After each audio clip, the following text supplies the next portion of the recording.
Hi guys, welcome back to another video. Today I'll be sharing my current wish list and how I'm working with myself to like fight the urge to actually buy these fragrances. And then I'll go through some urges that I've fought in the last year, say, where I've, by waiting, have taken away the urge to buy these fragrances. And I'll tell you like the reasons for that and maybe some of these methods you could actually apply in your own life, perhaps.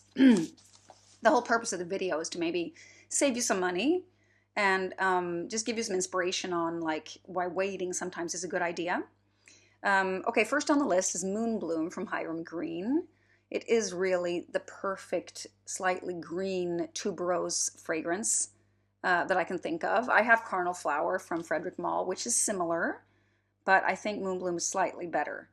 But I will not buy it for full retail right now. It's not on sale. And it will not go on sale, I don't think, anytime in the near future anyway. If I would see a partial somewhere, secondhand, I might buy it, but otherwise I will be going through the sample that I have. I have the whole Discovery set from Hiram Green, the most current one. So I'm not going to buy it anyway until I'm through what I have. Number 2, Le Passant from Ormaie. Both of these two fragrances are completely from natural perfume houses. Is a beautiful kind of slightly sweetened with vanilla lavender fragrance. Beautiful. But do I really need it? I have others that scratch that same itch. And I'm not sure if I really need it. I just like their bottles and I like their sprayers. And I think that I like the fact that it's natural perfume. That to me does make a difference. But I don't need it right now. I'm putting it on pause. Patchouly Boheme is a beautiful fragrance from the house of Laurent Mazzone that I came across in Copenhagen when I was there. It's quite similar to Arbolé from Hiram Green that I already own. It's kind of it has completely different notes, but it is in the same way a little bit, has some interesting spices. It has, I think, like tobacco and leather, but it doesn't go too heavy on these like stereotypical masculine notes. It's powdery, just like Arbolé, and it's just really, really gorgeous. And I don't think it's not overpriced. It's just that they only come in 100 ml bottles, and I don't need a 100 ml bottle of this. If I see a partial, but this is a house that like nobody talks about here, or very, very seldom do I see anyone like talking about it, selling secondhand. So, but it's on there on my wish list. Then I have two backup bottle wish lists. One is Dhajala from Xerjoff. I just saw it secondhand. Someone is selling like a half of 100 ml bottle in the old bottles. I don't know this formula, and she lives in a different city. I know her very well, so I trust her. It's not that. It's just that I would like to get my nose on it because she still wants, quite a lot of money for it, even though it's cheaper than if I'd bought it in store. And I have like 25 milliliter left, perhaps 20. Le Lion from Chanel, I love that fragrance. I have also like 25 milliliter left. I've seen people selling it secondhand, but at a quite, hefty price. And I think it is because this is a popular fragrance. Otherwise, I usually only want to pay like 60% of retail price when I buy secondhand. Kind of a little bit for the risk of, buying secondhand is always a little bit of a risk. Number 6, Traversée de Bosphore from L'Artisan Parfmeur, which is a beautiful fragrance with all these interesting notes. It's like red apple, and it has like nougat and pistachio and sugar, I think, and some florals. And the inspiration comes from Turkish delight. This candy, kind of like gooey candy with like confectionery sugar on it. It's a real. First time I tried it, I thought this is way too sweet for me. It's like a gourmand. But then when it's such a great wear. And what kind of got me heading over in that direction was the wearing experience of 1992 Purple Night, which is a beautiful, slightly smoky tobacco and suede tuberose fragrance. Which also, when you feel it like this out of the bottle, it's like bright red, this juice is way too sweet. But once you put it on, and those sugar tops kind of like settle, when it sets on the skin, it just gives such a nice experience all day long, and it's not too sweet when you just get a little whiff here, a little whiff there. I mean, that has turned out to be a great fragrance, and I thought maybe this Traversée de Bosphore, I haven't given it a proper wearing, might give that same like satisfactory wearing experience as 1992. Therefore on the list, Rosarium from Angela di Ciampagna. They have it at discounters. It's kind of a bubble gummy incense type fragrance, super unique, but does share DNA with Fauni from the same house that I already own. Beautiful fragrance, but I'm kind of waiting. It's because it's only available in 100 ml, and that's a little bit much, I think. I don't need all that juice. Number 8, Forreau Noir from Serge Lutens, that comes in the bell jar. It's a beautiful, like gourmandy lavender fragrance that many find quite similar to Camomile Satin from Dries van Noten. And I still have juice from a decant. The reason I'm not buying it now is that it's quite expensive, not outrageous, but like with the shipping, it becomes unreasonably much. And I don't love the idea that it doesn't have a sprayer either, even though it looks really nice. Number 9, Estée Legacy. I don't know, are you familiar with the new Legacy collection from Estée Lauder? I've only tried this in store and like gone around with on my skin and kind of gotten to know it that way. Have not given it a proper wearing.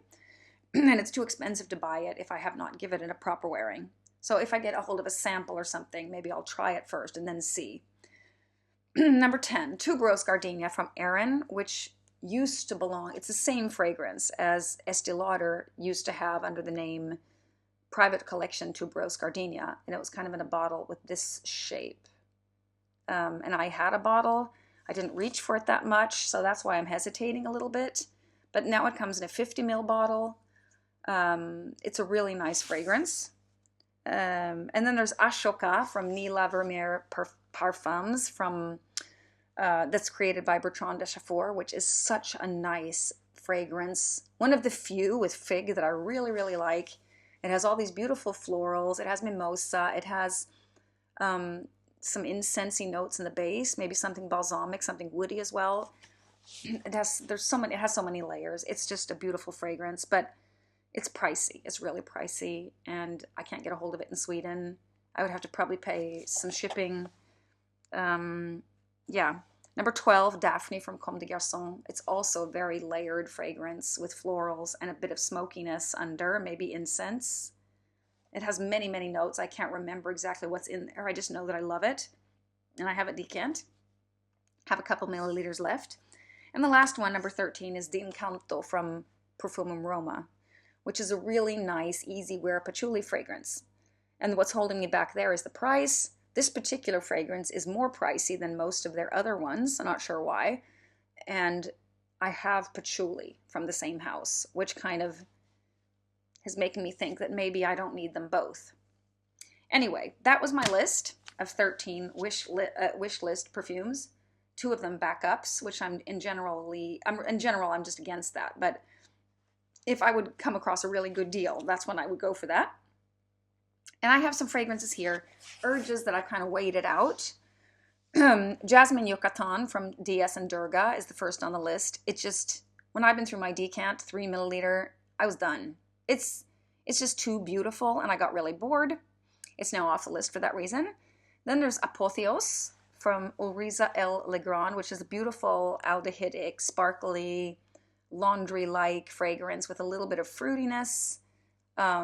It's so beautiful.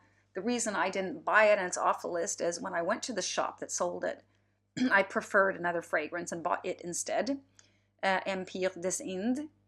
And I got a hold of another 5 milliliter decant. So now I have a little bit of juice, and it's not on sale. If I would find like a really good deal, I could probably buy it. I'm still interested in it. Sirène from Fragrance du Bois, which is a really nice cherry, oud, floral, feminine fragrance. I have a decant. I'm not through it. I just don't crave it anymore. And it's never on sale anyway. Narcisse Taji from Atelier Materi. I have one of those subscription 8 milliliter vials of it. And I think that's all I'll need. If I get through the whole thing, maybe after that I would purchase. They also come in travel size, which is nice. But no need to go buy a full bottle of that.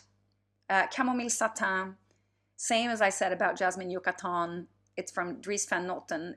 I just got bored. It's just too perfect. And then I have Lavande Luce and Rose L'Orange from April Aromatics. These are because of price. It's only because of the price that I don't go out and buy these fragrances. I love these fragrances, but they're not super unique. I love the fact that they're both organic and natural, but I don't want to pay 170 euros something for 30 mil. I think that's just too much. There, the price has kind of held me back. Iris Celadon from Armani Privé is a beautiful patchouli, very light, fluffy, really easy wear patchouli. I love that. But the performance isn't great. That's what's held me back there, and the fact that it's discontinued. So a little bit the price. La Religieuse from Serge Lutens. I went through a whole decant, like 5 milliliter. It's the purple juice. It's like a musky, slightly floral. There's some weird note in there that I don't get that's listed. I think it's like, not algae, but it's something seaweed maybe, or I can't remember, that I don't get in there. And then I've written the last one on the list is Musc Ravageur, which I now have like a travel size and a little bit in a decant.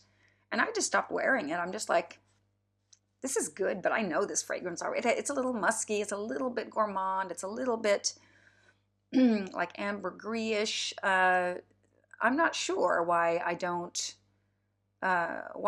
feel the urge anymore. Because it maybe too perfect. I don't know. Maybe it's a little too sweet. The urge is gone, which is really nice. So I just wanted to share these ideas, and my best recommendation to fight an urge is to just tell yourself you can have it, but not today.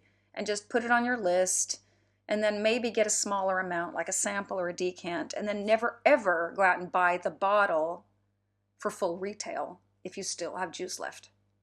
There's really no point.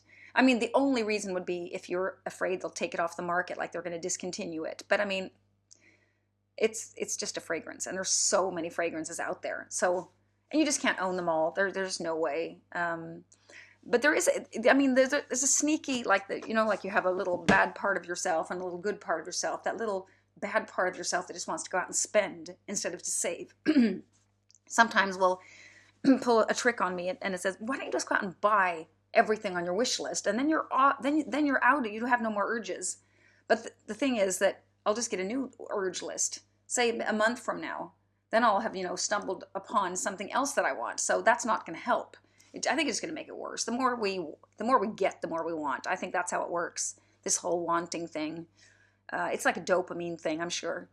Anyway, those were my best. Those are just some things I wanted to share on how I've fought urges to buy. But I look at the wish list, and then if I see something come up secondhand, or if someone wants to swap, or then that's when I'll go for it. All right, that was all for today.